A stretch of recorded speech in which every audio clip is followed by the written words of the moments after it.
หนุ่มลาวใจกล้าสร้างเรื่องอยู่ที่ประเทศไทยก่อเหตุดึงใส่คอค่ำกลางกรุงเทพมหานคร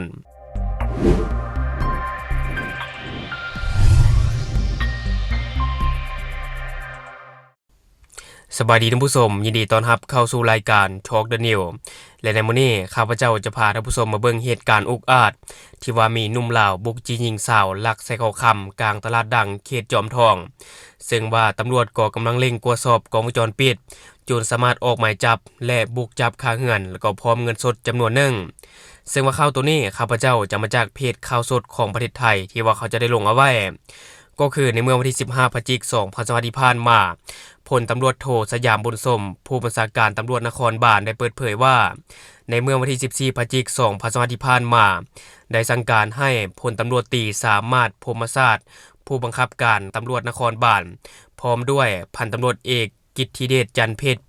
ผู้กำกับสถานีตำรวจบางขุนเทียนและก็พันตำรวจโทขจรทูปประกายศรีสารวัตรสืบสวนสถานีตำรวจบางขุนเทียนพร้อมด้วยภาคส่วนสืบสวนสถานีตำรวจบางขุนเทียนได้ร่วมกันจับกลุ่มท้าวตาบันอายุ33ปีสัญชาติลาวพร้อมเงินสดจำนวน 49,000 บาทซึ่งว่าสามารถจับกลุ่มได้ที่เฮือนพักหลังหนึ่งในซอยสุขสวัสดิ์ 14/18 แขวงจอมทองเขตจอมทองกรุงเทพมหานครสืบเนื่องมาจากในเมื่อวันที่9พฤศจิกายน2025ที่ผ่านมาเวลา 19:29 นาที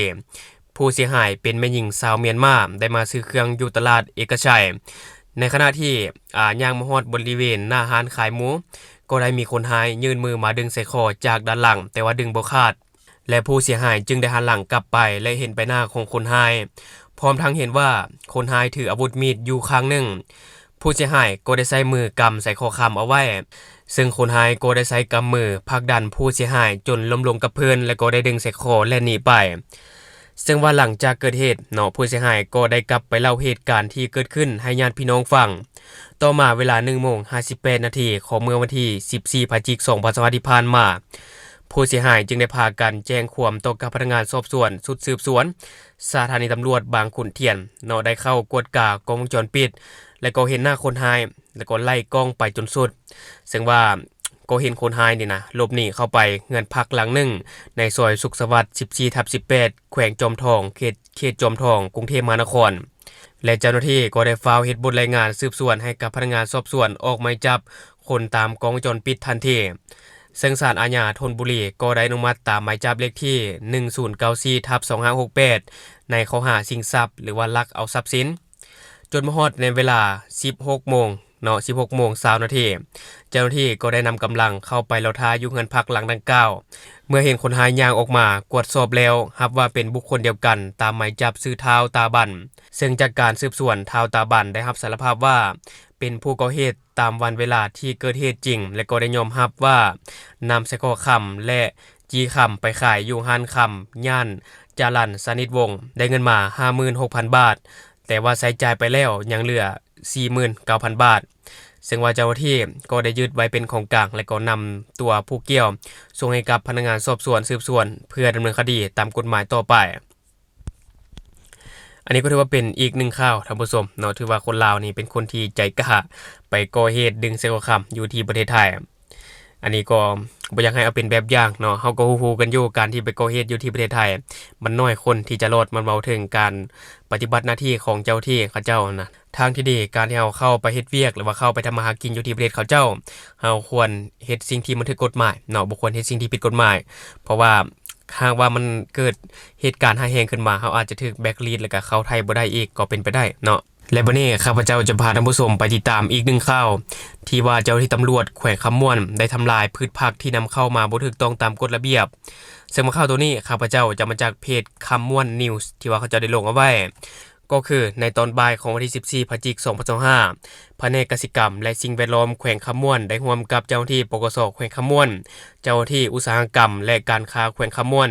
ได้จัดพิธีทำลายพืชผักที่นำเข้าจากประเทศเพื่อนบ้านบ่ถูกต้องตามระเบียบกฎหมายและก็มีสารเคมีเกินค่ามาตรฐานทั้งเป็นอันตรายต่อผู้บริโภคซึ่งว่าพิธีทำลายพืชผักดังกล่าวได้จัดขึ้นที่แผนกเกษตรกรรมและสิ่งแวดล้อมแขวงโดยการเข้าร่วมของท่านนางดารุณีไสยบุตรรองหัวหน้าแผนกเกษตรกรรมและสิ่งแวดล้อมแขวงคำม่วนพร้อมด้วยบรรดาเจ้าหน้าที่ที่เกี่ยวข้องเข้าร่วม สำหรับพืชผักที่นำมาทำลายในครั้งนี้รวมมี2รายการคือผักกาดขาวและผักกะหล่ำปีจำนวน350กิโลกรัม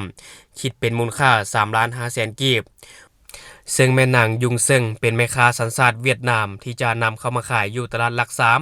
แต่ถูกเจ้าหน้าที่ที่เกี่ยวข้องกวดเห็นก่อนจึงได้แสดงตัวกวดค้นซึ่งปรากฏว่าพืชผักดังกล่าวนำเข้ามาบ่ถูกต้องตามระเบียบกฎหมาย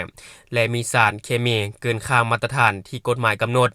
จึงได้ยึดไว้เป็นหลักฐานและทำการสืบสวนสอบสวนหาที่มาของสินค้าดังกล่าวซึ่งว่าผู้เกี่ยวก็ให้การรับสารภาพว่าได้นำเข้ามาผ่านด่านสากลนำพาวแขวงบุรีคำไสจึงได้เฮ็ดบทบันทึกแล้วยึดของกลางเพื่อทำลายและได้แนะนำตักเตือนให้ผู้เกี่ยวปฏิบัติให้ถูกต้องตามระเบียบกฎหมายก่อนนำเข้ามาขายภายในสปป.ลาวสรุปแล้วผักดังกล่าวคือคนเวียดนามลักลอบนำเข้าจากเวียดนามมาขายอยู่สปป.ลาวก็คือว่าเอาเข้ามาแบบผิดกฎหมายและก็ยังมีสารเคมีเกินค่ามาตรฐานซึ่งว่าเป็นอันตรายอีกด้วยซึ่งว่าทุกมื้อนี้ท่านผู้ชมแนวค่านิยมของคนเฮานี่นะมันค่อนข้างเปลี่ยนไปหลายคำว่ากินผักเพื่อสุขภาพอาจจะใช้บ่ได้อีกต่อไปเนาะเพราะว่าผักทุกมื้อนี้มันปนเปื้อนกับสารเคมีหลายท่านผู้ชมสังเกตง่ายๆก็คือว่าผักที่เฮาซื้อมาจากตลาดนี่นะเนาะขนาดว่าใส่ตู้เย็น 2-3 มื้อนี่นะผักมันยังเปื่อยเองท่านผู้ชมแตกต่างจากเฮาปลูกเนาะมันก็เห็นได้ชัดว่าคนปลูกนี่นะเขาเร่งผักให้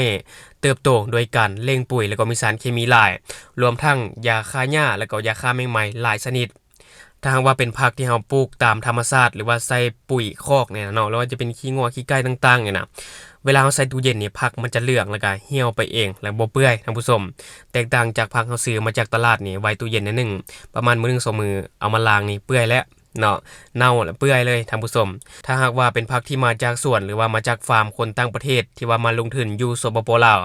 เฮายิ่งต้องระวังท่านผู้ชมเพราะว่าผักที่ว่ามาจากสวนคนต่างประเทศนี่ส่วนใหญ่เขาจะเลี้ยงปุ๋ยอย่างเช่นสวนกล้วยต่างๆนี่แหละเนาะส่วนใหญ่เขาจะเลี้ยงปุ๋ยจนคิ้วพุ่นแหละท่านผู้ชมและเฮาก็สังเกตง่ายๆผักที่มาจากสวนหรือว่ามาจากฟาร์มคนต่างประเทศที่ว่ามาลงทุนอยู่สปป.ลาวส่วนใหญ่มันจะงามเป็นพิเศษเนาะผักงามการใหญ่อย่างต่างๆมากกันใหญ่ส่วนใหญ่จะเป็นแบบนั้นเพราะว่าเขาเลี้ยงปุ๋ยแล้วก็ใส่สารเคมีต่างๆซึ่งว่าทุกมื้อนี้เนาะถ้าว่าท่านใดมีดินเป้าว่างหรือว่ามีเงินขายปลูกผักกินเองจะดีที่สุดเพราะว่ามันปลอดภัยกว่ายามกินก็สบายใจได้สุขภาพที่ดีเนาะท่านผู้ชม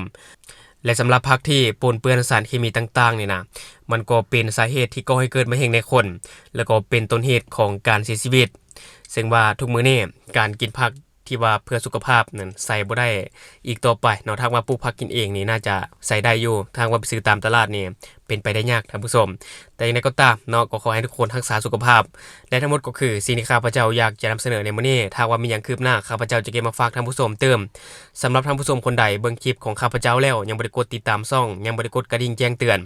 ก็อย่าลืมไปกดเพื่อเป็นกำลังใจให้ข้าพเจ้าได้ผลิตคลิปดีๆแบบนี้ออกมาเรื่อยๆหรือสำหรับท่านผู้ชมคนใดอยากตำหนิติเตียนก็สามารถฝากไว้ได้ไปแต่คอมเมนต์ของเฮาแล้วเฮาจะเข้าไปอ่านแล้วก็ตอบแลกเปลี่ยนประสบการณ์นํกันอย่าลืมสนับสนุนกันด้วยการกดติดตามช่องขอขอบใจ